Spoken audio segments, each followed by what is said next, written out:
नमस्कार, मैं हुमायूं सिंह और आप देख रहे हैं नेक्स्ट 9 न्यूज। आज आपका बहुत बहुत स्वागत है हमारे खास प्रोग्राम देश की हकीकत में। आज बात करने वाले हैं उत्तर प्रदेश की सियासत को लेकर। योगी आदित्यनाथ अब उपचुनाव को लेकर पूरी तरीके से जद्दोजहद करते हुए नजर आ रहे हैं। कटहरी और मिल्कीपुर सीट पर उन्होंने कमान कहीं ना कहीं संभाल ली है। ऐसे में अखिलेश यादव की बात करें तो इस बार अजीत प्रसाद पर दांव लगाते हुए दिखाई दे रहे हैं। वहीं करहल बिजनौर सीट पर भी अखिलेश यादव अब अपने प्रत्याशियों को लेकर चर्चा जो है उन्होंने पूरी तेज कर दी है। वहीं चंद्रशेखर आजाद मायावती की बात करें तो मायावती का दबदबा अंबेडकर नगर सीट कटहरी पर पहले से ही माना जाता रहा है। ऐसे में माना ये जा रहा है कि कटहरी सीट पर मायावती अपना परचम लहरा सकती है। वहीं भारतीय जनता पार्टी को कटहरी सीट पर बड़ा झटका लगा है। वहां पर उनके जो प्रत्याशी हैं उसको लेकर कहीं कुछ गड़बड़ियों का सामना करना पड़ा, जिसके बाद अब माना ही जा रहा है कि कटहरी सीट जो है वो भारतीय जनता पार्टी के हाथ से निकल भी सकती है। वहीं चंद्रशेखर आजाद रावण की बात करें तो भी मिल्कीपुर सीट पर जाते हैं। वहां पर जनता को जिस तरीके से संबोधित करते हैं और उनको मोटिवेट करने की कोशिश करते हैं और बार बार ये बात कहते हुए नजर आते हैं कि सरकार से भीख नहीं मांगिए, आपका हक है, आपने वोट दिया है। इस तरीके की बात कहीं ना कहीं जनता को पसंद आती है और चंद्रशेखर आजाद ने जनता के नब्ज को पकड़ लिया है। अब ऐसे में समीकरण सभी पार्टियों को इस तरीके से बनते हुए दिखाई दे रहे हैं। उपचुनाव की जो सीटें हैं कहीं ना कहीं 2027 के जो विधानसभा चुनाव हैं उन पर डिपेंड करेगा कि इस बार के उपचुनाव में जिन पार्टी की जीत हुई, आने वाले विधानसभा चुनाव में भी वो पार्टी जीतती हुई नजर आएगी। आज इन्हीं तमाम मुद्दों पर चर्चा करेंगे कि आखिरकार इस चुनाव में आगे जाता हुआ कौन दिखाई दे रहा है। हमारे साथ आश्रुति मौजूद हैं।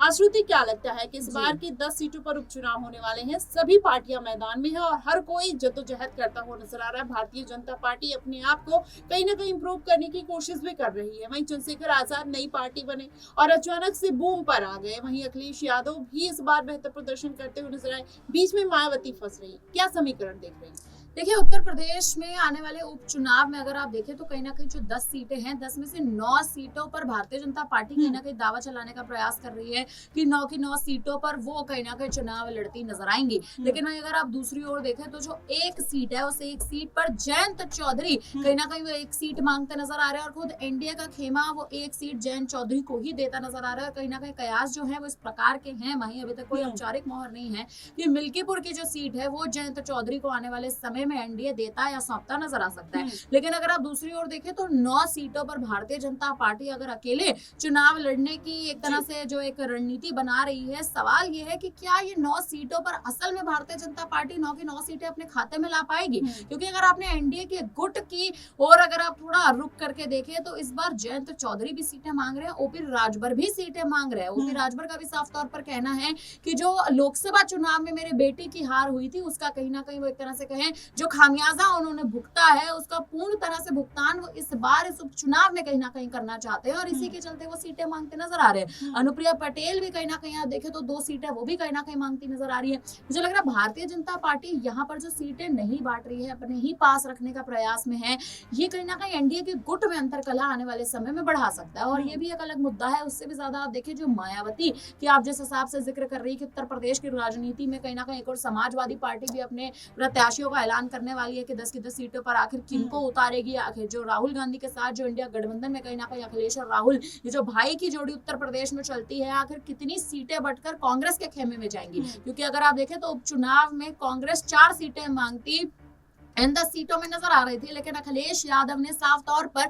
इनकार कर दिया था क्योंकि उन चारों की चारों सीटों पर कहीं ना कहीं अखिलेश यादव का दबदबा है, यादव वोटर्स का दबदबा है। और अखिलेश यादव कहीं ना कहीं इसी बात पर अगर आप देखें तो एक कॉन्फिडेंस जताते नजर आ रहे थे कि ये चारों की चारों सीटें मैं एक ही हाथ से ले जाऊंगा, इसलिए सीटें बांटने की कोशिश नहीं कर रहा हूँ। ये देखिए बहुत बड़े मुद्दे इस वक्त कहीं ना कहीं उत्तर प्रदेश में उठ रहे हैं और इसी बीच मायावती जो है वो यूपी में इस समय अकेली है। आप देखिए जिस हिसाब से लोकसभा चुनाव में भी अकेला चलो की राह पर मायावती चलने का जो उन्होंने दाव इस बार चला था वो दाव उन पर ही कहीं ना कहीं भारी पड़ गया। उत्तर प्रदेश में एक भी सीट उनके खाते में नहीं आई। और सबसे बड़ी बात, हरियाणा में अगर आप गठबंधन कर चुके हैं तो उत्तर प्रदेश में भी आपको गठबंधन के लिए कहीं ना कहीं जोरों आजमाइश लगाने की जरूरत है, जद्दोजहद करने की जरूरत है। क्योंकि अगर आप उत्तर प्रदेश में गठबंधन नहीं करेंगे तो जो आपके मुख्य क्षेत्र यहाँ पर हैं, जो आपकी मुख्य विधानसभा क्षेत्र यहाँ पर है, जिस जनता को आप पूर्ण तरह से साध लेती हैं वो जनता आपके हाथों से रेत की तरह से फिसल जाएगी। जाएगी। जैसे इस बार आप देखिए दलितों के मसीहा चंद्रशेखर आजाद कहलाने लग चुके हैं। एक समय था जब वही दलित वोट बैंक को साधने में मायावती अव्वल नंबर पर आती थी।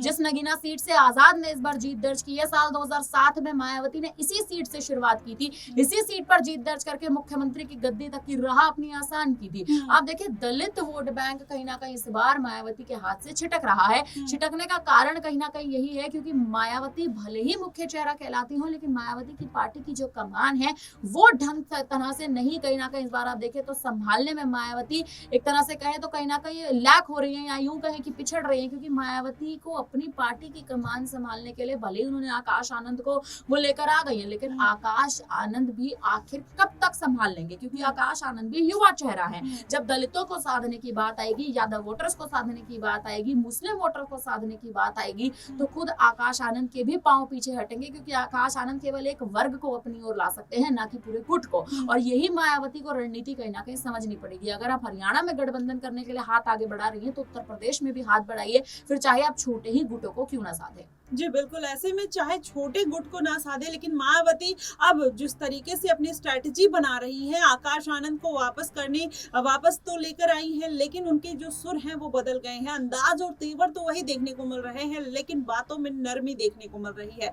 ये नरमी क्या उनको इस बार के उपचुनाव में या आने वाले 2027 के विधानसभा चुनाव में आगे लेकर जाती हुई दिखाई देगी या फिर पीछे खींचते हुए नजर आएगी। लेकिन वहीं दूसरी तरफ अगर चर्चा कर ली जाए भारतीय जनता पार्टी की, तो क्या लगता है कि इस बार राष्ट्रपति जिस तरीके से एनडीए में कहीं ना कहीं फूट की संभावना पड़ी, जयंत चौधरी आंखें दिखाते हुए नजर आए, प्रिया पटेल भी, तमाम ऐसे नेता हैं, तो इस पर भारतीय जनता पार्टी के ऊपर अखिलेश यादव कितना हावी हो सकते हैं। और बीच में ये भी खबरें आ रही थी कि केशव प्रसाद मौर्य को साध सकते हैं, प्रिया पटेल को साध सकते हैं, ऐसा क्या कुछ लगता है? देखिए जो खबरें कहीं ना कहीं आ रही हैं कि केशव प्रसाद मौर्य को साध रहे हैं अखिलेश यादव, ये खबरें अब कहीं ना कहीं सच होती नजर आ रही हैं। हाल ही में केवल अटकलें थी, लेकिन जब से केशव प्रसाद मौर्य ने ये बड़ा बयान दिया है कि संगठन सरकार से बड़ा है, देखिए बहुत अहम बयान कहीं ना कहीं सामने आता है, क्योंकि आप संगठन को कहीं ना कहीं अगर आप देखें तो उसमें आप उसको कहीं ना कहीं आप प्रमोट करते नजर आ रहे हैं, लेकिन सरकार पर जब बात होती है तो आपके बयान जो है वो चुप्पी में बदल जाते हैं। ऐसा क्यों?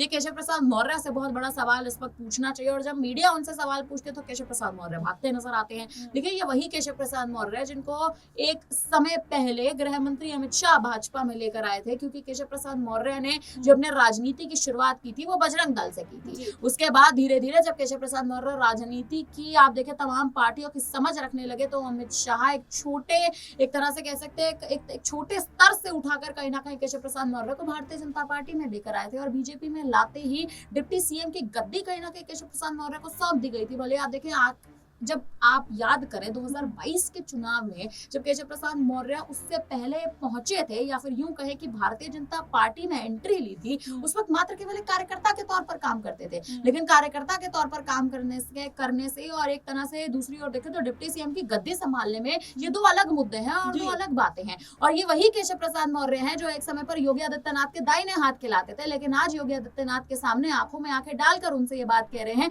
कि मुख्यमंत्री की गद्दी मुझे चाहिए और संगठन जो है वो सरकार से बड़ा है। देखिए कहीं ना कहीं ये जो बयान है आने वाले समय में भारतीय जनता पार्टी की हार की भी बड़ी वजह बन सकते हैं, क्योंकि दूसरी ओर जब आप अनुप्रिया पटेल को देख लीजिए, अपर्णा यादव को देख लीजिए, ओपी राजभर को देख लीजिए, जयंत चौधरी को देख लीजिए, ये कुछ ऐसे नेता हैं इस वक्त एनडीए में और भारतीय जनता पार्टी में जो नेता राजनीति में अपनी सक्रियता को बेहतर करना चाह रहे हैं, लेकिन एनडीए गुट उन्हें मौका नहीं दे रहा। एनडीए गुट कहीं ना कहीं इसलिए भी मौका नहीं दे रहा क्योंकि कुछ नेता बयानबाजी करते हैं तो कुछ नेता भाजपा के खिलाफ चले जाते हैं। जब आप ही की पार्टी में एकजुटता नहीं होगी तो आखिर पार्टी के कार्यकर्ता कहीं ना कहीं आने वाले समय में आपकी पार्टी का हाथ छोड़ते नजर आएंगे। और वही इस वक्त अगर आप देखें तो केशव प्रसाद मौर्य की स्थिति के साथ हो रहा है, क्योंकि केशव प्रसाद मौर्य अब डिप्टी सीएम की गद्दी नहीं चाहते, उनको चाहिए सीएम की गद्दी। और सीएम की गद्दी पर बैठने के लिए भारतीय जनता पार्टी उनको शायद मौका ना दे, लेकिन अखिलेश यादव अगर उनको सामने से प्रस्ताव उनके सामने रखते नजर आ रहे हैं कि 100 लाइए सरकार बनाइए, और अगर उस प्रस्ताव को केपी मौर्य स्वीकारते नजर आते तो उत्तर प्रदेश की राजनीति में केशव प्रसाद मौर्य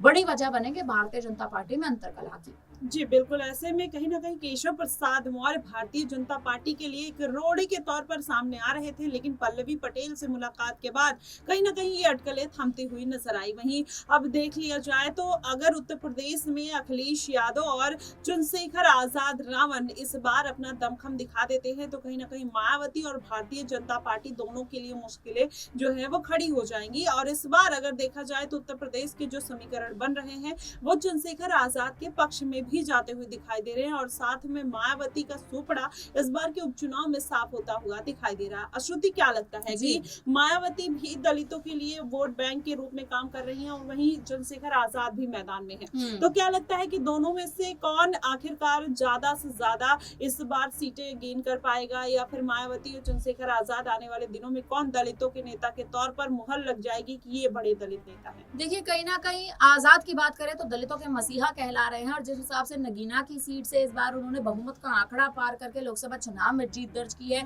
उसके बाद रणनीति मुस्लिम वोटर्स को साधने की भी बना रहे हैं। अगर आप देखें तो मायावती के पास अनुभव है, लेकिन चंद्रशेखर आजाद के पास रणनीतियां हैं। रणनीतियों के तहत आजाद चलते हैं, अनुभव का इस्तेमाल मायावती करती हैं। और जब आप रणनीति अनुभव के ऊपर ले आते हैं तो कहीं ना कहीं मुझे ऐसा लगता है कि रणनीतियां जो है वो कहीं ना कहीं एक वोट बैंक को साधने में ज्यादा काम आती है, ना कि आपका अनुभव। क्योंकि अगर अनुभव के तहत अगर आप देखें तो मायावती, अगर इस बार मायावती ने 80 की 80 सीटों पर प्रत्याशी उतारे थे तो एक सीट तो मायावती ले जा ही सकती थी, लेकिन अगर एक भी सीट उनके खाते में नहीं है तो आप समझ लीजिए कि उत्तर प्रदेश में कहीं ना कहीं जो समीकरण है वो मायावती के खिलाफ जाता नजर आ रहा है, ना कि उनके पक्ष में। और यही बड़ा कारण है कि आजाद जो है वो धीरे धीरे अब राजनीति में एक बड़ा चेहरा, एक स्टार प्रचारक के तौर पर कह लीजिए या एक मुख्य चेहरा कह लीजिए, वो कहीं ना कहीं लगातार उभर रहे हैं। जी बिल्कुल, ऐसे में चंद्रशेखर आजाद दलितों के नेता के तौर पर उभर रहे हैं, लेकिन मायावती क्या इतनी आसानी से अपनी पार्टी का जनाधार खोने देंगी? शायद वो स्वामी प्रसाद मौर्य, पल्लवी पटेल के जरिए अपनी पार्टी को एक नया मुकाम देने की कोशिश करें, या फिर अन्य छोटे जो दलित